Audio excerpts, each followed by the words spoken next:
I think you get a lot of the people saying, like, just wait, like, nursing school is going to be the toughest years. Just wait, like, being a mom is going to be the toughest thing. Yeah. But, like, it's also, like, just wait until you get those A's and you get to show your daughter, like, you know, mommy can do hard things, or, like, you know, you can do whatever you set your mind to. But it's honestly, like, it's been a really hard journey, and I was really scared, but it's also been, like, just as equally beautiful. We want to empower you to make fully informed choices about your pregnancy and parenting options. Let's talk about what's next now that pregnancy has entered the chat.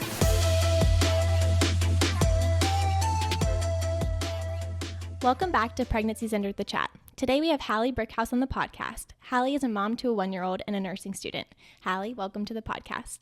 Today we're going to be discussing all things pregnancy and parenting in college. From prenatal appointments to childcare to pumping, Halle has navigated all these things with so much grace while in school.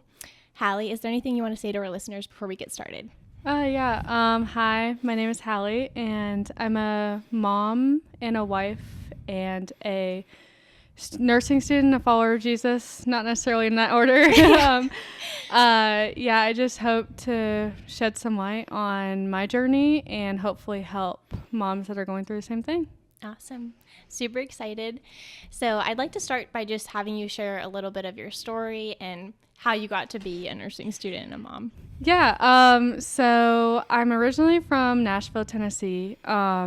I was going to school somewhere else, but I ended up transferring to UNCG after meeting my husband, and just that school wasn't the right fit for me. So I was just like, oh, let's be closer to my boyfriend. Yes. Of course. Yeah.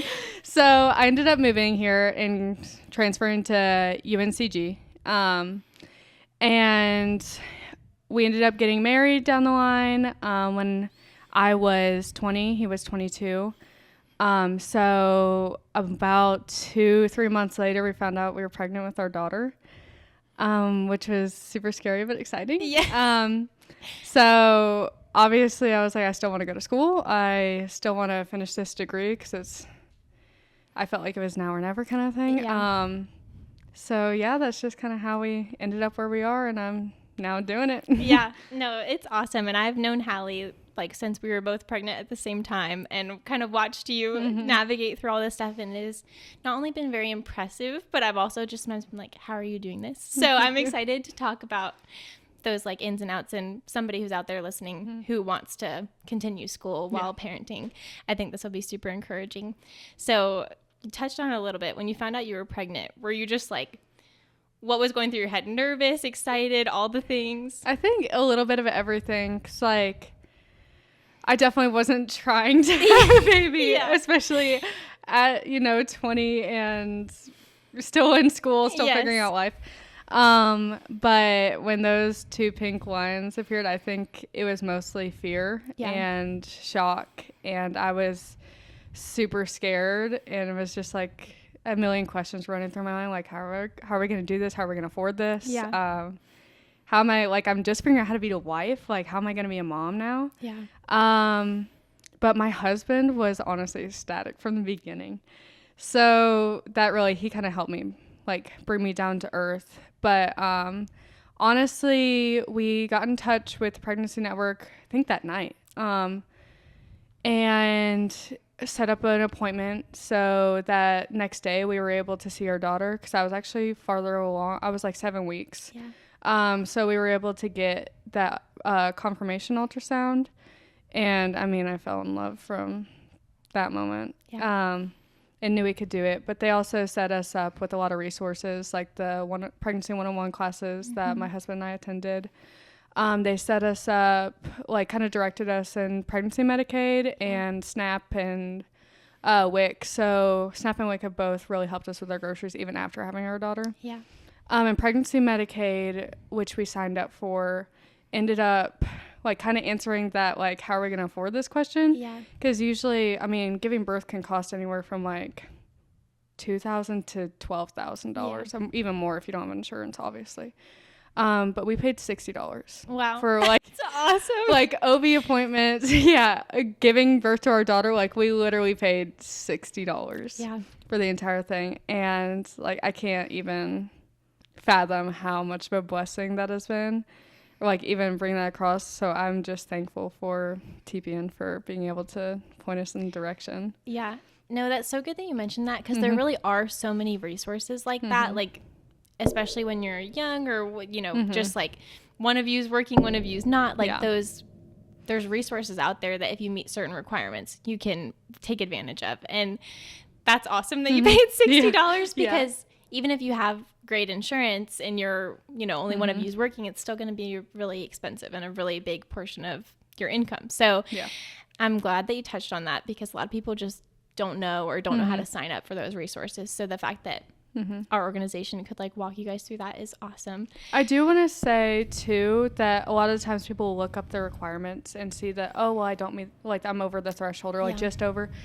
They do factor in, at least I know for like SNAP. Yeah. They do factor in like your expenses and stuff. So you also have to take into account like your rent and daycare, for example, like stuff like that kind of like brings the threshold down. Okay. That's good to know because I didn't know that either. And especially with daycare, I mean, if you're going to be, especially if you're single parenting and you're going to be putting your child in a daycare or something, that's really awesome to know. So were you ever nervous about continuing school while you were pregnant? Definitely. I mean, nursing school is already hard. Like everyone harps on that. Like it's going to be the hardest years of your life. So adding a child obviously wasn't on my, bingo card for that year. Exactly. But honestly, like I love what I'm doing. I love nursing and I love being a mom. So I think I was super nervous and thought it was going to be one of the hardest things I ever had to do, which it is. But at the same time, like, I think you get a lot of the people saying, like, just wait, like, nursing school is going to be the toughest years. Just wait, like, being a mom is going to be the toughest thing. Yeah. But, like, it's also, like, just wait until you get those A's and you get to show your daughter, like, mommy can do hard things or, like, you can do whatever you set your mind to. But it's honestly, like, it's been a really hard journey and I was really scared, but it's also been, like, just as equally beautiful. Yeah. I know that, like, we're in a Bible study together, and I know that the women in the Bible study tell you this all the time, but, like, your daughter really is going to look at you, especially when she's, your age, and be like, Mom got through this and, like, did so much so that we could have the life that we have, and so that, it shows her that she can do the same thing, like that women are so capable and so able to do, like, wear a million hats at the same time.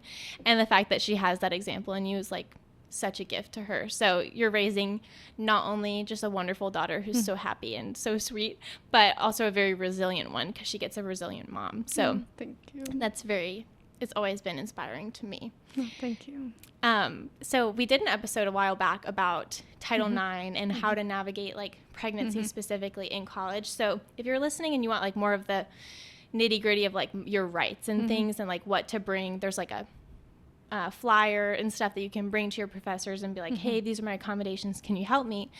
But from the lived experience, like, boots on the ground, how has it been navigating, like, school while pregnant and while postpartum and now parenting? Yeah, so I wasn't really aware of the whole Title IX thing, and I kind of learned it the hard way. Yeah. But so I had originally, before any of my, like, we started school, I emailed my professors, let them know what was going on, and I was pregnant. This may, like unknown visits, ER, like, whatever. So a lot of my professors were super accommodating. Most of them were, some were not. Yeah. I had professors that, like, my microbiology professor was a saint. She was amazing. And, like, even in lab, like, she would make sure all the bacteria that I was handling was, like, safe for baby. Like, we weren't handling, like, listeria or anything. Yeah. Yeah, like, I had professors like that. But on the other side, I also had a professor who told me that, like, being in active labor was not an excuse to miss class. That's insane. So obviously that's kind of when I had to reach out to accommodations and be like, hey, I don't think this is right. And that's when I got connected to UNCG's Title IX advisors. Yeah. And they were able to kind of sort that out for me and be like, hey, you got to give her some time off. Yeah. So that was really helpful. But yeah, knowing your rights, and just being forthcoming with your professors, I think, goes a long way instead of just, you know, kind of trying to hide it because you're scared to tell them, which I understand. I think can be really helpful because if they don't know, then they can't help you. Yeah. But yeah, I mean, it's been, the pregnancy portion was definitely like, I was tired a lot, and it was difficult to like still maintain those grades, but I think like I got through it. Postpartum, I think, honestly, school, like, it was really hard. I went back after 2 weeks, which I don't recommend. Yeah. Because I didn't want to fall behind. Postpartum was hard to go back to school. But at the same time, it was also, I think, really good for me to kind of have my own thing and do my own thing. Because I think we can also get caught up in, like, the baby blues, and that can, like, transfer into postpartum depression, especially when you're not getting out and being able to do things for yourself. So I think school was a really good outlet for me. So it served me in ways I didn't expect. But also, I mean, I'm not going to negate the fact that it was really hard. Yeah. It still is, but the postpartum period, what's really helped me, honestly, I can have Rory on campus at UNCG with me. I don't have her in class, of course, but she's like a short walk away at UNCG's childcare education program. They're awesome there. Like, so sweet and caring. They love Rory like their own. Yeah. Like, I never feel like scared dropping her off. It's just like I get to drop her off and put her in the arms of people she loves and that love her. And one other great thing is that UNCG has an access grant. So their access program is for qualifying students and faculty. And it is a grant that you apply to, and then you'll also apply to the childcare subsidy, like in Greensboro. And once you get that, then you pay nothing for childcare. Yeah. So I pay, like, I just get to drop her off and have someone that loves her and have it be at no cost. Like, Which it's really a blessing. Amazing. I remember when you sent us that, we were writing like a blog article about childcare and like finding childcare as a student, and the fact that that program exists in Greensboro is amazing. But also, like, if you're outside of Greensboro, definitely look into that, because these are things that you don't know about until you need them. And so there's definitely always worth taking the time to look into. And I've been there, and it's so sweet. Like, you could tell all those ladies loved her so much. So definitely, like, find the right spot for you, but you'll know. Like, you'll walk in and you'll be like, no, this is like a good spot, and I feel good about everything here. So how has parenting been in school, and how do you keep everything in balance? It's actually been, I mean, it's just as hard as regular parenting is. I think parenting is going to be hard whether you have school, whether you're working, like all of the above. But it's been super rewarding. I have a great partner and help, is like my husband Caleb is just a rock star. He's #1 dad. I know everyone says that, but like I truly believe it. So he's just been super helpful, and you know, finding my routine, kind of like getting settled in, has really been helpful. And like having that daycare is awesome. When I do need like that extra study time, I'm able to drop her off and, you know, get a few hours of focused study time, pick her up. But one thing that's really helpful is I've gotten Rory on kind of like a more sturdy routine, in that she goes to bed at like 7 p.m. every night, which allows me like the 3 hours afterwards to be able to, you know, study, do homework, whatever I need to do, and still get like a good night's sleep. Yes. But yeah, having that like kind of stricter routine has really been beneficial, and also been able to like enable me to be a present mom during the day. So I'm not like worried about doing homework while she's awake, or like stressing over that, and being able to just be really present with her and like having that designated time afterwards. And like just the emphasis of like having a village. Like we were never meant to do parenthood alone. And I just don't really think like it's doable without a village. And like I think like if you don't have one, like find one, like join a church, join like a mom group, you know, just like call me, like I'll be your village. like my village is specifically like my parents, Caleb's parents, specifically my mother-in-law, like will drop everything to come take care of her grandbaby. That's so sweet. And it's just like, I truly don't know what I would do without them. Yeah.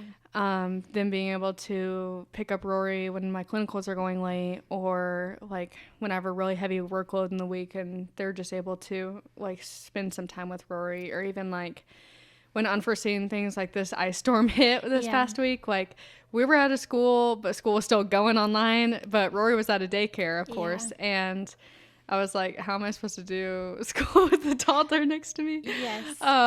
So my mother-in-law came and she was really helpful, but that just like is an example of how much a village is needed and how important it is.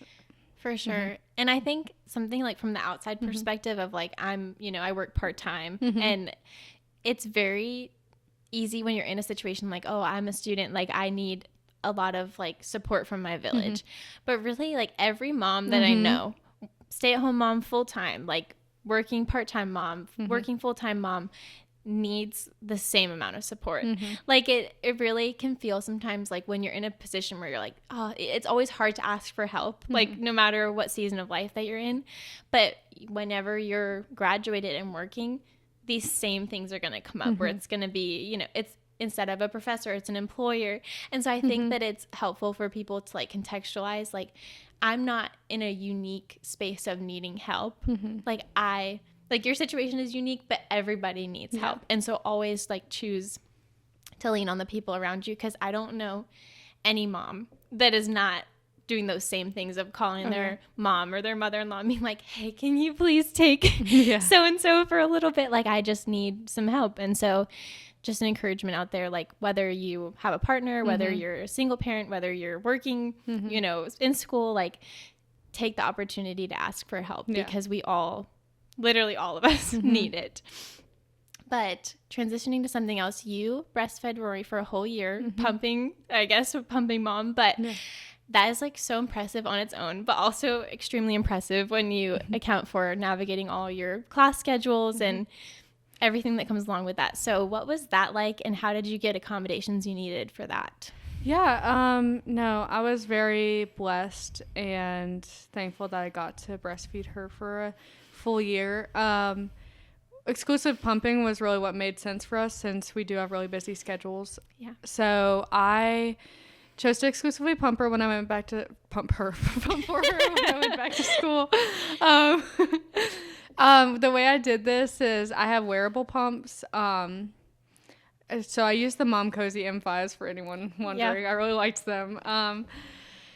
So I used those. I had like a cooler bag, like almost basically just a lunchbox, and like bottles and a like ice pack.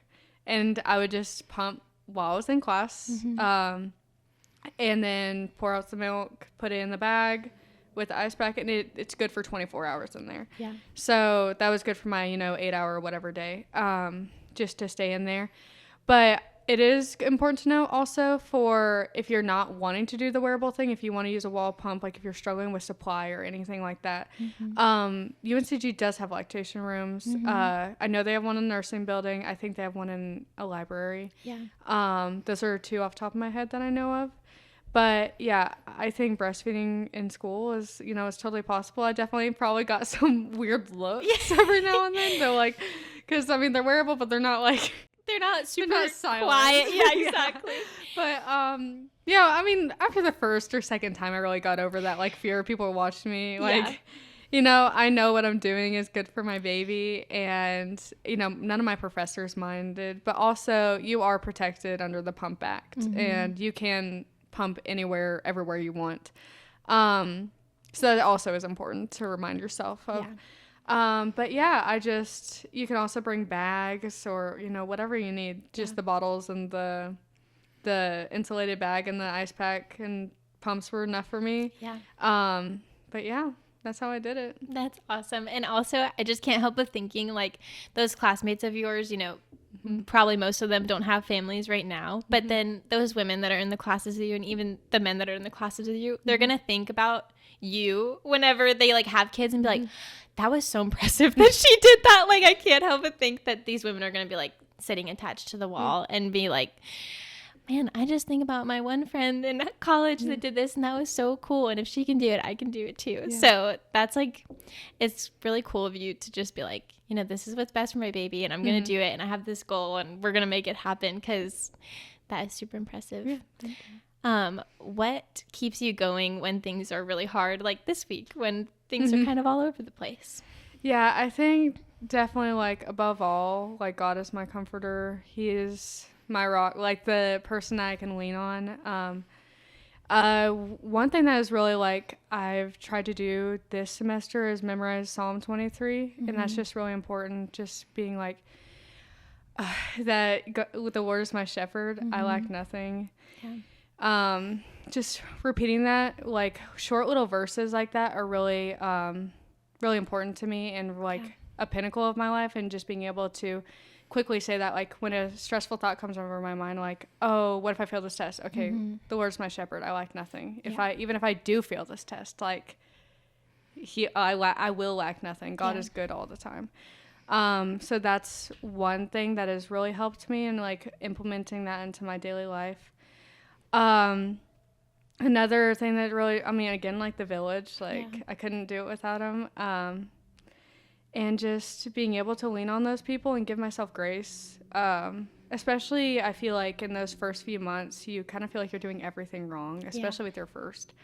But being able to ask for help and like humble yourself and know that it's going to be okay if you ask for help. Like your baby, you're still going to be bonded. You're still like, like take those, like take the help, take the people that want to come over and bring you a meal and want to let you sleep in and like hold your baby. Like it's definitely scary. Like they're so tiny and you're afraid of all the big germs, but like make them wash their hands, let them hold your baby for a second so you can just take a breather.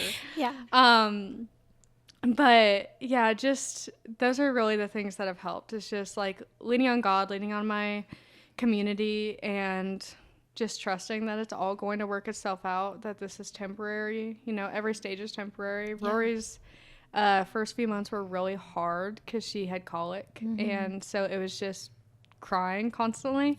We were both crying constantly.